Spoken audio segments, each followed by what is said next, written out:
আমাদের মতো নগণ্য মানুষকে একটা মহৎ কাজের নিয়ত নিয়ে এখানে একত্রিত হওয়ার তৌফিক দান করেছেন বলি আলহামদুলিল্লাহ। আপনারা দূর দূরান্ত থেকে এসেছেন। আমি এখনই পরিচয় নিলাম, সেই হুগলি মানে মেদিনীপুরের ময়না থেকেও এসেছেন এবং অ্যাট ফার্স্ট তিনি এসেছেন এখানে সর্বপ্রথম। অত দূর থেকে এসেছেন এবং প্রথমে এসেছেন, তার মানে এর দ্বারাই প্রমাণ হচ্ছে যে আপনাদের দিলের ভিতর কত তড়প আছে। আজকে অন্তরের মধ্যে তড়প আছে বলেই তো আজকে আপনারা দূর দূরান্ত থেকে এসেছেন। কোথায় বাক্সি থেকে, বয়স্ক মানুষরা হাওড়ার বাগনান থেকে, বিভিন্ন জায়গা থেকে আপনারা সব এসেছেন, আরও দূর দূরান্ত থেকে। কিসের জন্য? যে আমরা যে মহৎ কাজের নিয়ত করেছি সেই কাজটা যাতে 100% সঠিক হয়, সেইটা শিক্ষা অর্জন করার জন্যই আজকে এখানে আসা, তাই তো নাকি? অন্য কোনো নিয়ত তো নেই, আমাদের কোনো নিয়ত নেই। এখন এই যে ডাক্তার সাহেব বলছিলেন, আমাদের শ্রদ্ধেয় বাউজুল সাহেব বলছিলেন, এই যে প্রশিক্ষণে আমরা এসেছি, এই প্রশিক্ষণটা কেন?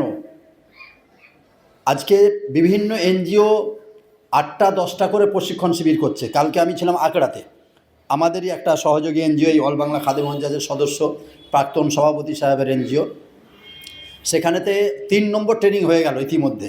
গতকালকেটা ছিল 3 নম্বর ট্রেনিং। ফার্স্ট ট্রেনিংয়ে আমি ছিলাম, সেকেন্ডটাই যেতে পারিনি, ভাই গিয়েছিলেন। কালকে 3 নম্বর ট্রেনিং। ওদের 10টা ট্রেনিং হবে, এখনও 7টা ট্রেনিং হবে। তো আমি দেখলাম যে ওদের যতগুলো হাজি ওদের লিস্টেড ছিল, 95% হাজি উপস্থিত হয়েছিল আলহামদুলিল্লাহ। একটাই কারণ, যে ওরা বুঝেছে যে ট্রেনিংয়ের কতটা প্রয়োজন আছে। আমি শুধু একটা ছোট্ট ঘটনা আপনাদের সামনে বলছি, কেন ট্রেনিং নিতে হবে, কী জন্য প্রয়োজন। এই হজ যিনি প্রথম করেছিলেন আমরা সবাই জানি কম বেশি, হজরত ইব্রাহিম আলাইহিস সালাম। কাবা বাইতুল্লাহ যেটা আপনাদের সামনে দেখানো হবে, সেই কাবা বাইতুল্লাহ পূর্ণ নির্মাণ করেছিলেন উনি, যেটা হজরতে নূহ আলাইহিস সালামের জামানায় প্লাবন হয়ে মিসমার হয়ে গিয়েছিল। সেই জায়গাতেই হজরত ইব্রাহিম আলাইহিস সালাম পুনরায় কাবা নির্মাণ করলেন। করার পরে আল্লাহ তাআলা সেই ঘরকে আবাদ করার জন্য ইব্রাহিম আলাইহিস সালামকে বললেন, যে আমার খলিল, হে আমার বন্ধু, আপনি ঘর তো নির্মাণ করলেন, এই ঘরটাকে তো আবাদ রাখতে হবে নাকি? জি, আমাদের গ্রামে যে সব মসজিদ আছে, মসজিদকে তো আজকে আমাদের মসজিদ বড় হচ্ছে, পাকা হচ্ছে, টাইলস বসানো হচ্ছে, কিন্তু মুসল্লি সেই হাতে গোনা যেই কজন, প্রকৃতভাবে আবাদ হচ্ছে না। তো ইব্রাহিম সালামকে আল্লাহ তাআলা বললেন যে ঘর যে তুমি তৈরি করলে, এই ঘরটাকে তো আবাদ করতে হবে। তো ইব্রাহিম সালাম বললেন যে কীভাবে করতে হবে আবাদ, আমি তো কিছু জানি না। এটা কোরআনের আয়াত, সূরা বাকারাতে আছে, দেখবেন। আল্লাহ তাআলার খলিল ইব্রাহিম বললেন যে কিভাবে এই ঘরকে নির্মাণ মানে আবাদ করতে হবে আমি তো জানি না।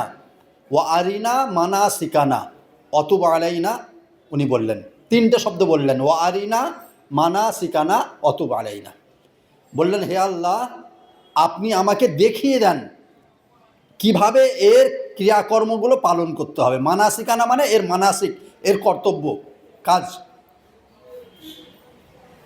কথাটা বুঝতে পারছেন? আমি সংক্ষেপে বলছি। তো খলিলুল্লাহ, যিনি জবরদস্ত একজন আল্লাহর বড় রসুলদের মধ্যে একজন অন্যতম রসুল, এত বড় মর্যাদা ওনার কিয়ামতের দিনে দেওয়া হবে যে কিয়ামতের ময়দানে সবাই উলঙ্গ থাকবে, নারী পুরুষ সবাই উলঙ্গ। 2টো ব্যক্তি কাপড় পরে থাকবেন, একটা আমার আপনার পিয়ারে নবী হজরত মুহাম্মদ সাল্লাল্লাহু আলাইহি সাল্লাম, আর একজন হজরতে ইব্রাহিম আলাইহিস সালাম। তাহলে বুঝতে পেরেছেন কত বড় মর্যাদা ওনার। তো সেই ইব্রাহিম আলাইহিস সালাম বললেন যে কাবা ঘর নির্মাণ করেছি আমি আপনার হুকুমে, আর আপনি বললেন যে মানুষকে ডাক দাও কাবা ঘর নির্মাণের জন্য, আর আপনি একে আবাদ করার জন্য আমাকে হুকুম করলেন। আমি তো জানি না কিভাবে একে আবাদ করতে হবে, তো আপনি আমাকে দেখিয়ে দেন। শব্দটা কি বলেছিলেন? ওয়া আরিনা, আপনি আমাকে দেখিয়ে দেন। কাজ করার অনেক পদ্ধতি আছে, শুনে শুনে অনেক জিনিস শেখা যায়, বইপত্রে পড়ে শেখা যায়, আর স্বচক্ষে দেখে শেখা যায়। কিন্তু এই 3টে পদ্ধতির মধ্যে নির্ভুল কোনটা হবে? যেটা সে দেখবে। একই না বলেন?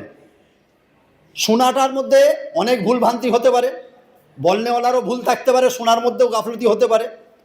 পড়াশোনার মধ্যে প্রিন্টিংয়েরও ভুল হতে পারে, ছাপারও ভুল হতে পারে। কিন্তু যেটা সে চোখে দেখবে এর মধ্যে ভুল থাকবে? একটা জিনিস যদি আমি চোখে দেখি, সারা দুনিয়া যদি বলে না ওটা হয়নি, তবু আমি বিশ্বাস করবো কি? কেন? আমি তো নিজে চোখে দেখেছি, কারো শোনা নয়, কোনো জায়গায় পড়ে নয়। তো ইব্রাহিম আলাইহিস সালাম ওই জন্য বললেন যে আল্লাহ কিভাবে করতে হবে আপনি আমাকে দেখিয়ে দেন। ও আরিনা মানাসিকানা, আপনি আমাকে দেখিয়ে দেন।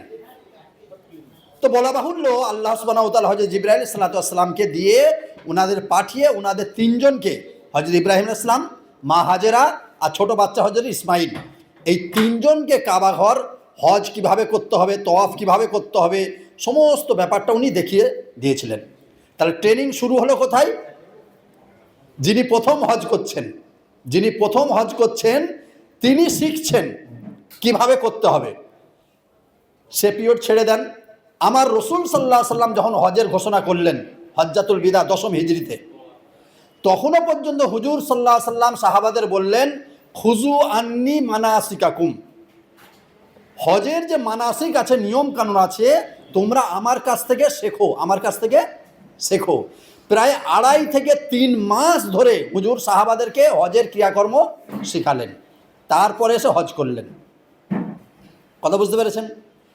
আজকের দিনে পৃথিবীতে হজ সম্বন্ধীয় সবথেকে বিখ্যাত যে বইটা, মানাসিকাতুল হজ বলে বইটার নাম, লেখক হচ্ছে আমাদের ভারতীয় উপমহাদেশের লেখক মুল্লা আলী কারি রহমতুল্লাহ, আজ থেকে 200 বছর আগের। তিনার এই বইটা সারা পৃথিবীতে গ্রহণযোগ্যতা পেয়েছে হজের ব্যাপারে, বিভিন্ন ভাষায় ট্রান্সলেট হয়েছে। কিন্তু উনি যখন বইটা লিখেছিলেন তখন উনি হজ করেননি।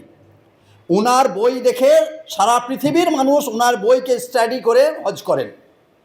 উনি যখন বাকায়দা ফিজিক্যালি হজে গেলেন, যাওয়ার পরে উনি নিজে ভুল করছেন। কেমন ভুল করছেন? কাবা বাইতুল্লাহ যে আছে, আপনারা দেখেছেন ইতিপূর্বে, আবারও দেখবেন, ওখানে গিয়েও দেখবেন যে কাবা বাইতুল্লাহকে তওয়াফ করতে হয় বাম দিকে রেখে। কাবা বাইতুল্লাহ বাম দিকে থাকবে, মানুষ তওয়াফ করবে।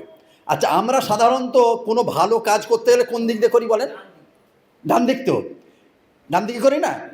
কোনো জিনিস নেওয়া দেওয়া, কোনো জিনিস আদান প্রদান, চলাফেরা, এটা সুন্নত হচ্ছে ডান দিক দিয়ে, এটা স্বাভাবিক নিয়ম।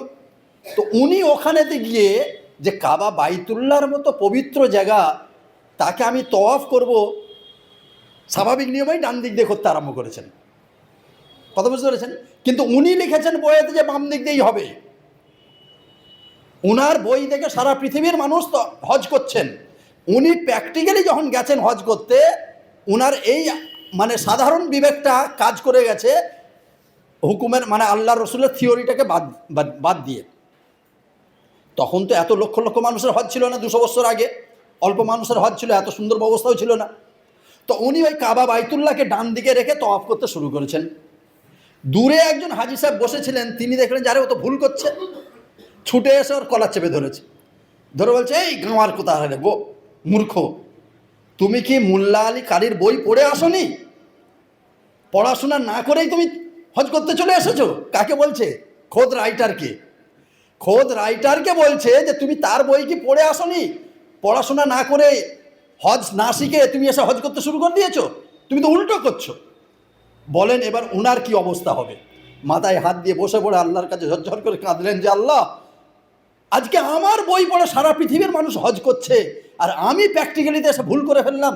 আল্লাহ তো ওই জন্য বললাম, ইব্রাহিম কি বলেছিলেন?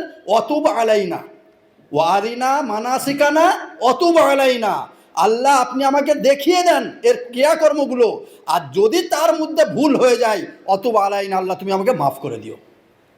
তো এই মুল্লা আলী কারি বললেন যে আল্লাহ, আমার বই দেখে সবাই আজকে তওয়াফ করছে, হজ করছে, আর প্র্যাকটিক্যালি আমি এসেই ভুল করলাম, আল্লাহ তুমি আমাকে ক্ষমা করে দাও। আমার বলার উদ্দেশ্য এই ঘটনাটা যে হজ এমন একটা ইবাদত, আমাদের বাবুজু সাহেব বললেন, জানি ইবাদত এবং মালি ইবাদত। শুধু মাল থাকলে হজ হবে না, আর শুধু জান থাকলেও হজ হবে না, দুটোকেই লাগাতে হবে, জান মাল দুটোকেই লাগাতে তবে হজ হবে। আর এটা এমন একটা ইবাদত, যত রকমের ইবাদত আছে, ফরজ হোক, ওয়াজিব হোক, নফল হোক, কোনো ইবাদতের ক্ষেত্রে আল্লাহ বলেনি যে এই ইবাদতটা করবে সে ডাইরেক্ট জান্নাতে যাবে, কোনো ইবাদতের ক্ষেত্রে বলেনি।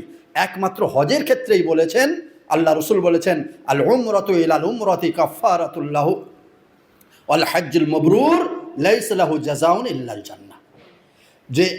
যে কেউ যখন উমরা করবে, একটা উমরা থেকে আর একটা উমরা করা পর্যন্ত মধ্যবর্তী সময়ে, সেটা যতটাই ডিস্টেন্স হোক, মনে করলেন কেউ 2000 সালে একটা উমরা করেছে, আজকে 2025 এসে উমরা করতে যাচ্ছেন, তাহলে মাঝখানে কত গ্যাপ হলো? 25 বছর। বলছে ওই উমরা থেকে এই উমরা পর্যন্ত তার মধ্যবর্তী সমস্ত সাগিরা গুনাহকে, ছোট গুনাহকে আল্লাহ তাআলা এই দ্বিতীয় উমরার কারণে আল্লাহ মাফ করে দেবে। অল হজ্জুল মাবরুর, আর যার হজ কবুল হবে, নিষ্কলুষ হজ। মাবরুর মানে কি? নিষ্কলুষ, ভুল ত্রুটি মুক্ত।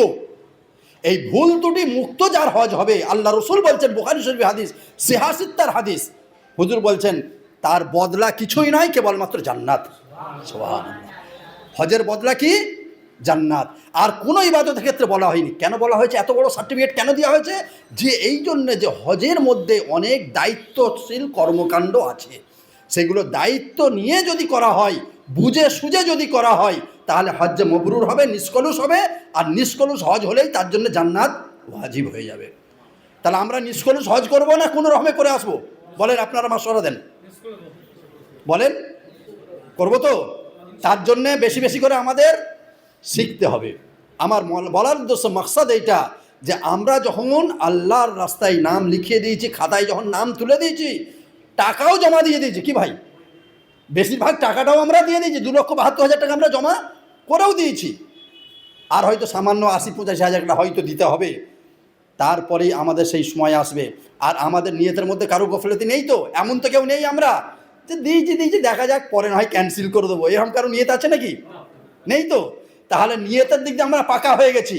তাহলে যে কাজটা করার জন্য প্রায় 4.5 লক্ষ টাকা খরচা করতে চলেছি এবং 40 থেকে 45 দিন সময় ব্যয় করতে চলেছি, সেই কাজটা ত্রুটিমুক্ত হোক আমরা চাই কি চাই না?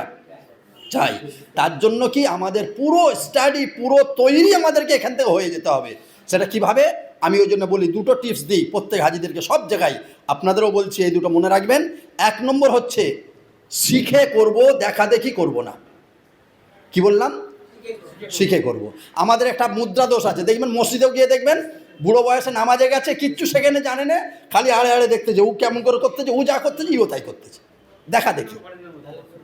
হজেও হবে, দেখবেন ট্রেনিংয়ের কথা বলে, আরে আমাদের গ্রুপে তো মুফতি সাহেব আছে, কভার হেড মুফতি সাহেব আছে, 2বার হজ করে হয়েছে, সেইরকম পাকা হাজি আছে। অতএব আমার কোনো ভয় নেই, ও সব আমাকে গাইড করবে। খোদার কসম করে বলছি, এই ভরসায় যদি যান, 90% আমি আশঙ্কা করছি যে আপনার হজ হবে না, হজ থেকে ফিরে আসতে হবে। কেন? এই জন্য বলছি যে আজকে যার ভরসায় আপনি যাচ্ছেন, তওয়াফ করতে নামবেন, 1 চক্কর না হতে হতেই সাথী গায়েব। কি জি? সাই করতে যাবেন, সাফাতে না পৌঁছাতেই সাথী হারা হয়ে গেল। মিনা আরাফা তো দূরের কথা। তাহলে এবার যার ভরসায় আপনি গেছেন, সে তো আপনার সাথী ছাড়া হয়ে গেছে। এবার কি করবেন আপনি? এবারে কি করবেন? সমুদ্রে পড়ে